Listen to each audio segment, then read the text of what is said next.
The United States has the worst gun violence in the developed world. There's no doubt about this. I've looked at the numbers. I've done the research.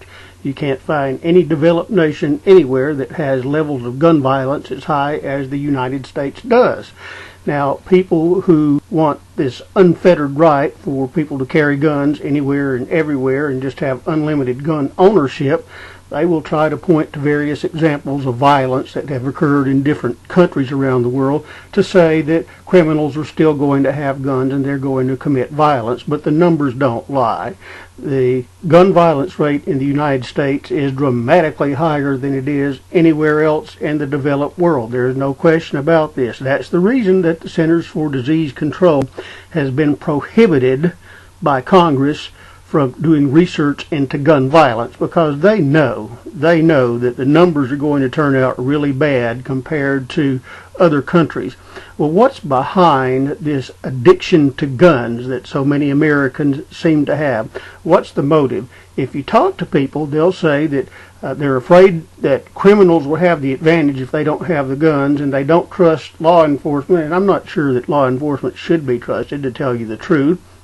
But still, you got to have law enforcement mechanisms to keep society from just going to hell in a handbasket, as flawed as they may be. And certainly in the United States, law enforcement is very flawed. They need to do something about the way peace officers, so-called peace officers, are trained. That's a big part of the problem, is that training is evidently all screwed up. And I don't know who designs curricula for law enforcement officers, but it's obvious that there are significant issues with the training, because an awful lot of bad apples do get through and join police forces.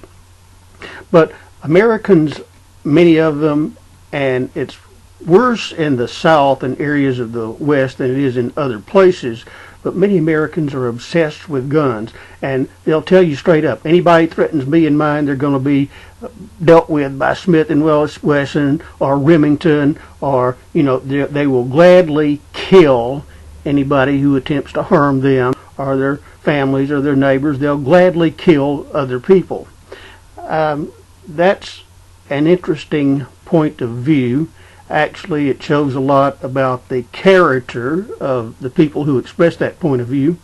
Here's the thing. I was talking to a friend of mine about this issue of guns a while back, and he was working at the time with one of these people who was for unlimited gun ownership. He thought that guns should be everywhere. Everybody should have access to guns. Defending yourself with a gun is a fundamental right, but maybe it moves a little bit beyond defense, this obsession with guns. What if, my friend asked him this question, what if there was a weapon like the Star Trek phaser that you could use to knock out a person and not have to kill them if they tried to attack you? You know what this person's response to that was? I'd still rather have my guns. Instead of a weapon that could disable and not cause long-lasting harm to a person, this person still wanted their guns. And they still wanted to take the posture that if anybody comes after me and mine, I'm going to kill them. That's an attitude you find very common in Appalachia. You find it in the far west. You find it in the deep south. You find it in certain areas of the North Woods. I will kill anybody who comes after me and mine. And I read this article one time about the 10-gauge shotgun as a defensive weapon. And 10 gauges are not as common as 12 gauges. 12 gauges are much more common for hunting guns, as are 20 gauges and things like that. But do you know what the argument is for using a 10-gauge shotgun as a defensive weapon? The argument is that it sure does make a big hole. It makes a much bigger hole than, say, a 20 gauge or a 12 gauge or something like that. And so the reason that a person would want to use a 10-gauge shotgun for a defensive weapon, or so-called defensive weapon, is it makes a bigger hole. It does more damage. It's much more likely to kill whoever you shoot. And that's the argument for using a 10-gauge. People are obsessed with the ability to kill other people in defense. What you have here is a combination of mentally disturbed people and people who are just plain evil, that the option that they want to be sure they have, even if there could be a question of doing it another way, is that they want to be able to kill people, to take lives. And that question about, using a Star Trek phaser as opposed to the gun, and the person had no hesitation whatsoever. He'd rather have his guns. Why would he want to temporarily disable an attacker when he could probably kill them with a gun? He wanted the ability to kill people. Now, I'm going to give you an example of a way sometimes good people react toward threats. And there are people who, if they didn't like what I was saying, they would absolutely make fun of this. What I've noticed from conservative thinking people over the years is they like to use ad hominem attacks. That is, they attack people rather than ideas, and the reason they do that is because they don't have any ideas that are worth a damn. They don't have any way to refute arguments, so they go after the person if they find something that they can attack or make fun of or something similar.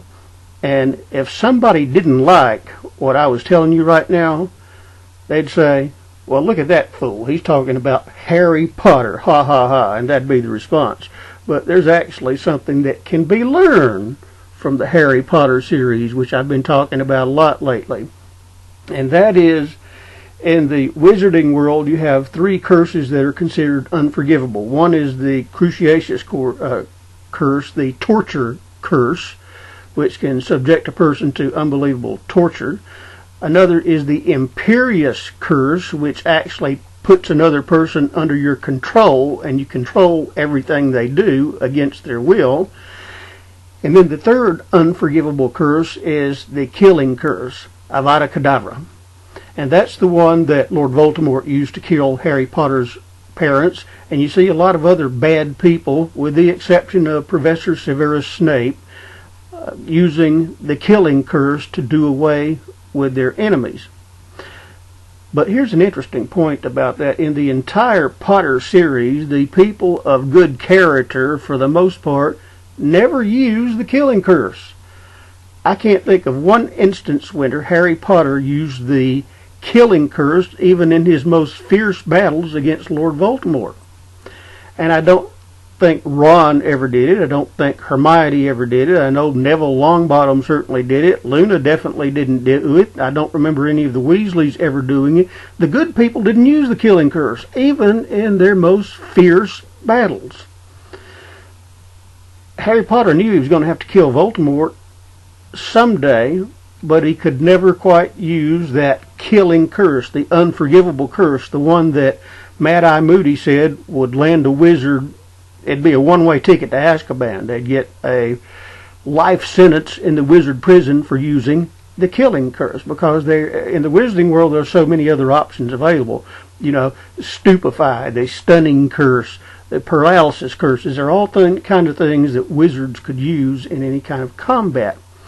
But the good people, no matter how bad things got, never used, as best as I can remember, the Killing curse. Now, Severus Snape turned out to be a good guy, and he did use the Killing curse against Dumbledore, but it turned out that that was part of a plan that they had worked out, that if things got really desperate and Snape had to pretend to be on Voldemort's side, that he would have to kill Dumbledore to prove his loyalty to Lord Voldemort and then stay on the right side. But the good people, the people of good character, didn't use Avada Kedavra, basically. And I think maybe J.K. Rowling was possibly making a point with that.